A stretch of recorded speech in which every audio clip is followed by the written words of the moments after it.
Okay, Rabbi Yisai, Baruch Shechiyanu v'kiyamanu v'giyanu lazman hazeh, to the finish of this Masechta, which, what could I tell you, is, it says in Mishlei, we learned it in the last Chok, that the Ksil, the fool, says that Torah accomplishments are way, way beyond him. Because he looks at a Masechta like Bava Metzia with 119 blot, with so many difficult prokim, Ezel, Neshech, Azov, so many difficult blot, and he says it's not within his reach. Rashi, however, says on this pasuk in Mishlei, but the wise man says, I'll do a little today and a little tomorrow, and I will conquer it. So, we are the conquerors.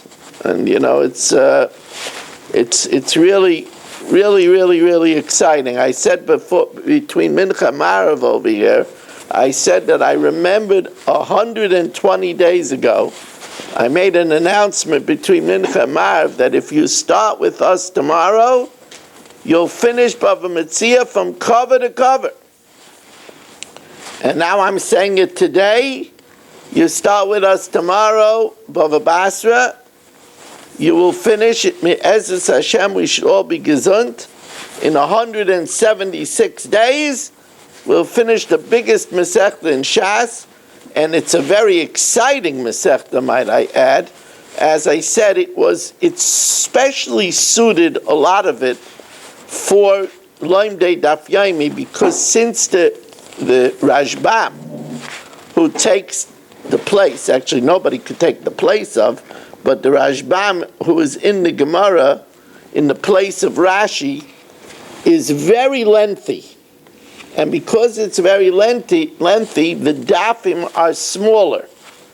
And when there's smaller dafim, we could spend more time explaining it and elaborating on it, and therefore it is very, very well suited to learning of Daf Yomi.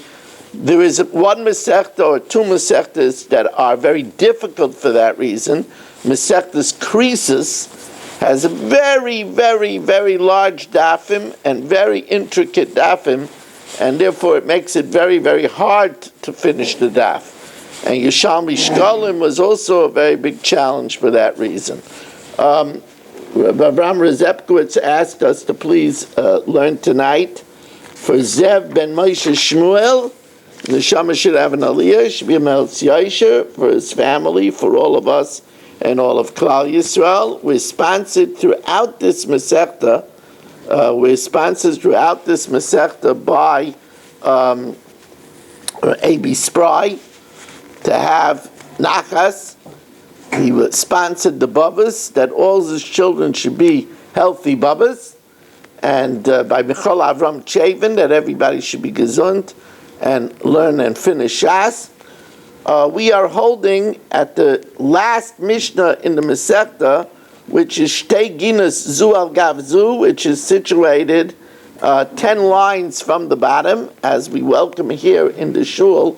We have a special guest here in the shul. Mordechai Sultan is here in the shul. Rich Kramer, Reb Kramer, Rich Lenner, Ruvain Shanit, Michal Avram Rezepkowitz. We have here Saba and Irving Fishbaum, Eddie Chazan, Marshall Castle, Aaron Swade, Mel Zachter, Dr. Black, Dr. Guy, Sheldon Zeitlin, Baruch Ian, Moshe Lehman, Mo Kushner. Well, it's great to see you.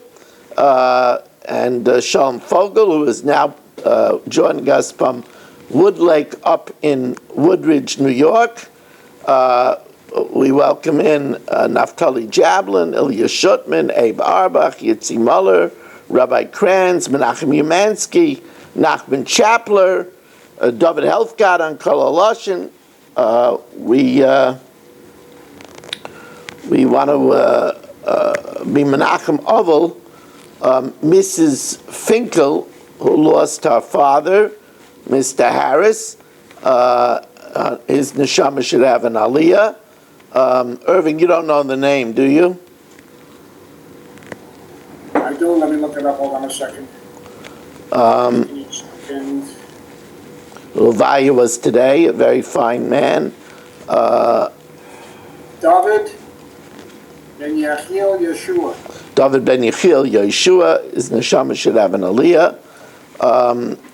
We also want to learn a very, very, very wonderful young lady passed away and was buried today. Toiba Ben Yeshua Yaakov. Toiba Ben Yeshua Yaakov. She passed away. She was only in her 40s. She left a full family. Her husband predeceased her, so now the children are double orphans. This woman was really like a malach. When she would have pain, she would go over in her mind that this child is learning in this yeshiva and this child is learning in that yeshiva, and that's the way she would be able to tolerate her pain. She struggled with cancer for over a decade. She kept on going into remission.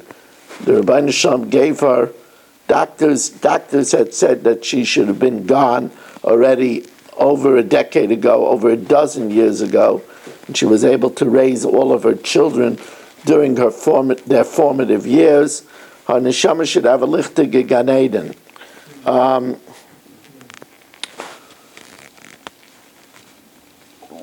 Shtei ginois zu al gavzu. So over here,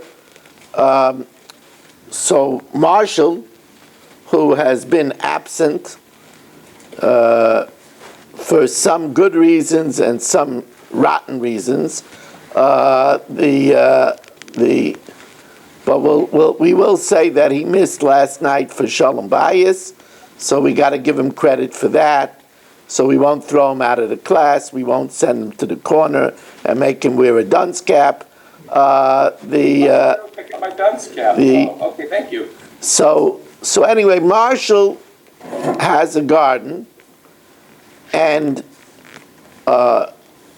next to Marshall is an elevated area, and on top of that elevated area, Eddie has a garden. So what's next to Eddie, and what's next to Marshall, is Eddie's garden on a raised piece of earth. And now, what happens over here is an interesting thing. What happens is from the vertical wall next to Marshall's garden starts growing horizontally plants. So picture it. It's like Marshall's field is the bottom of a backwards L, and then there's a wall going up, and then further there's Eddie's garden. Coming out horizontally from that wall grows plants, and they're expensive plants. So of course, knowing Marshall says those plants are mine because they're growing in my airspace. Eddie says it's his because it's growing from his ground. By the way, my vote is for Eddie all the way over here. So shtei ginoi zu al gabzu, two gardens, one alongside the other, and Eddie's is elevated. Vayerek beintayim, and vegetables grow out of the wall that is in between. Rameir Mishal Elyon. Rameir says, of course it belongs to Eddie. It's growing out from Eddie's ground. While Rabbi Yehuda Mishal Tachtay. Rabbi Yehuda says, no. It belongs to Marshall because it's growing in Marshall's airspace. And here, Rameir and Rabbi Yehuda, echo these warring opinions. Amr Meir, Im Yirtza Elyon Likach Azafra, if Eddie removes his earth, there would be no plants. Ain't kan yerek. Amr Yehuda, Im Yirtza Tachta and Lamala, he says, Ginasai, if Marshall will build up and put a house on his garden, there will also not be any plants, because there wouldn't be any area there. Ain't kan yerek. Amr Rameir says, Mi'achar sheshnein yochel lifshoites yadai v'lital. Excuse me. Mi'achar sheshnein yochel limchoi zal zeh.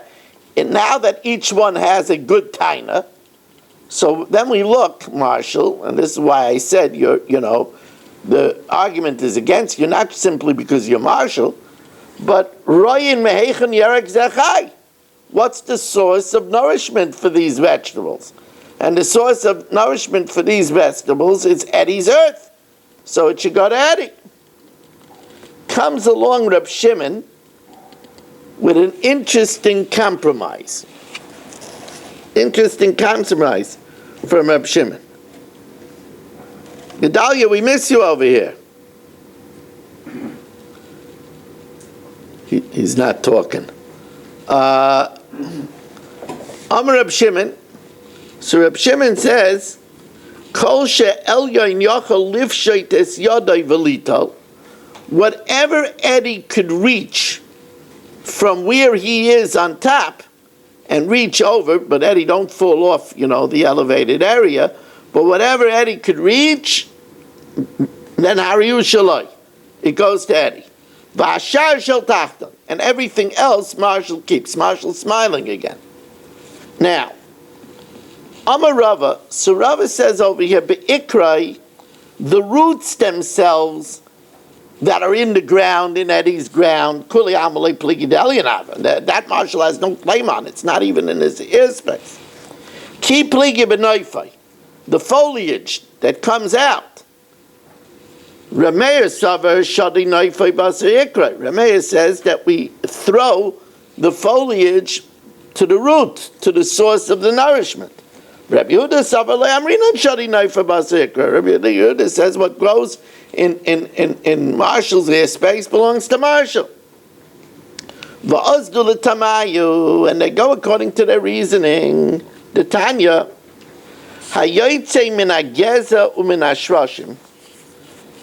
if let's say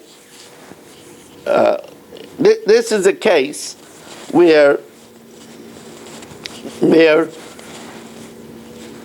Marshall sold a tree to Eddie. Now the tree belongs to Eddie, but the grounds is Marshall. So hayoytze min hageza umin hashrashim, shoots that come out from the trunk or from the roots, harielu shel balakarka.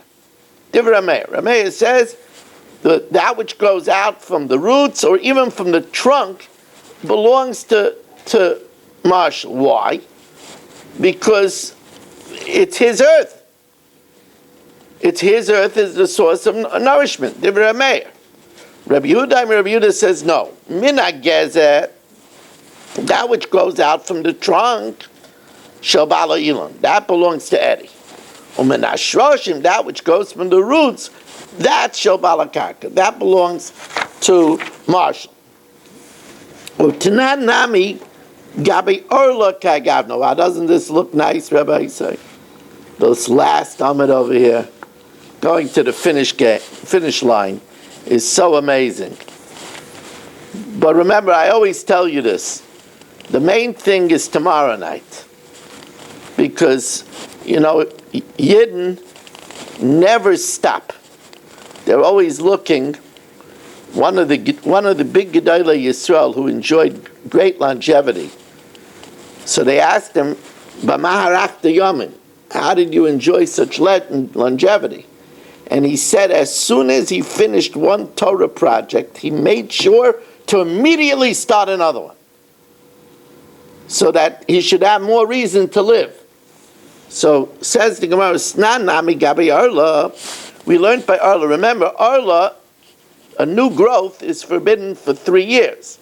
Snan Nami Gabi Arla Ki Agavna Ilan Hayoytze Min Hageza Umin Hashrashim. a new growth that comes out from an old trunk and from the roots, they're all chayav ba'arla because they're all considered like a new tree, because the source of nourishment is from the ground. It's not from the tree. And therefore, the new tree that comes out, even if it comes out from the trunk, since its main source of nourishment is from the ground, now it's a new tree. You have to wait 3 years. Rabbi Yehuda says, if it comes from the trunk, so then it's part of the tree, and therefore, since the tree is an old tree, it's not arla, potter, min ashrashim, but from the roots, that's coming from the ground, chay. Now, v'tzrichei. We have to have both cases. Di'ashmin and kamaisa. If we say the first case, where it's the question of whether it belongs to Eddie, the owner of the tree, or Marshall, the owner of the field, Ba'akama Rabbi Yehuda, maybe over there Rabbi Yehuda says that which grows from the trunk is considered Eddie's. Why? Mishum de Mamayna. It's by money. We go according to the strict letter of the law. Shuras Hadin. Aval Gabi Arla, but Arla, which is the Yisura, there I might think we're Machmer, and we say that even Rabbi Yehuda would be Maida, Ema Maida Leila Rab Meir, that he agrees to Rab Meir, that even what goes from the tree is considered deriving nourishment from the ground, and it's considered Arla, and the first 3 years are Aser. The at Marbahar, and if they only argue in the case of Arla, Bahakama Rameya, that which grows from the trunk is also from the ground, because it's Isura. But by money, that grows from the trunk belongs to the owner of the tree, Eddie. That they argue in both cases. Rab Shimon. Kol she'el yoin yachol livshait. Whenever Eddie could reach down and get, is his. As long as he's not straining himself. Boy, Rabbanim, he said, Rabbi Yirmiyah, magia l'noifai ve'ein magia le'ikarai. What about if Eddie could reach the foliage, but he can't reach into the ground to get the root, to get the bulb? Or what about if magia l'ikarai, he could get to the root, but he can't reach the foliage outside? Ve'ein magia l'noifai. My. Says, take it, tishbi ataris, kushis v'yibayis. Amar Ephraim Safra, Ephraim the scribe, Talmidei shel Reish Lakish, said, Mishum Reish Lakish, Halacha k'Reb Shimon. Now, B'Pashtus over here, the halacha is like Reb Shimon, because he's a machriya. He came up with a compromise between Reb Meir and Reb Yehuda, and we usually say that the halacha is like the machriya. And we're going to leave the last few words for the Siyam. Basically, this was told over to Shavar Malka, Persian king, Shavar I, who was well versed in law, and he said that we show our favor to Rabbi Shimon for his good svara, for his great thinking. What could I tell you, Rabbi Isai?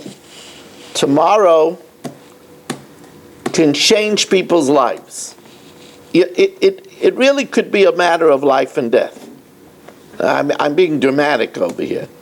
But, somebody that comes and starts Bava Basra, that means that before Rosh Hashanah, Aseret Yemei Tshuva, and Yom Kippur, they're going to be learning Daf Yomi. And then when they come before Hashem and they say they want another year, Hashem says, oh, you're learning Daf Yomi, you want another year, you're learning Daf Yomi. That's a big reason for me to give you another year. That's, that's serious thing. So really you should try to be an ambassador to get people to come and learn. Rabbi, Yes. Shimon Klein fell down the stairs in Woodridge Shul, Oh, tore both of his shoulders. He had surgery on one of them yesterday, another one tomorrow. oh my goodness. His name is Shimon Yehuda Ben Gittel. Oh my goodness. Is his head all right? Yes, seems to be, yes. Which I just spoke to his wife. which hospital is he in? NYU. Wow. You can't have a nicer guy than Shimon. Yeah. You know, those steps are concrete steps. Yeah, I think he fell down the steps internally, going down to the basement in the shul Woodridge. Oh wow. Whatever it is, it wasn't a pleasant situation. No, both shoulders. How old is he? Huh? How old of the gentleman? Over 70. I wish to know. Yeah, he's probably 77, 78. Ay, vey. But his head is all right. We believe so, yes. That's in itself a miracle. Yeah. Shimon has a good head. We want his head to be all right. Okay. Yeah, Shimon Yehuda Ben Gittel, he should have a refuah shalem. So let me just tell you, Rabbi Isai, that, we start Bava Metzia with Daf Beis, not Daf Aleph, because we never start. We just continue. I had the pleasure of seeing a lot of people have not had this pleasure, but I had the pleasure of seeing many of Rav Moshe's notebooks.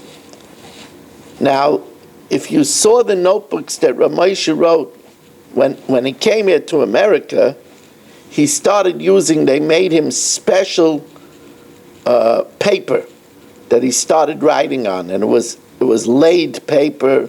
It was made by a printer. Rav Moshe also had an interesting habit. If you saw pictures of his stationery, Rav Moshe wrote on the line. He didn't write on top of the line.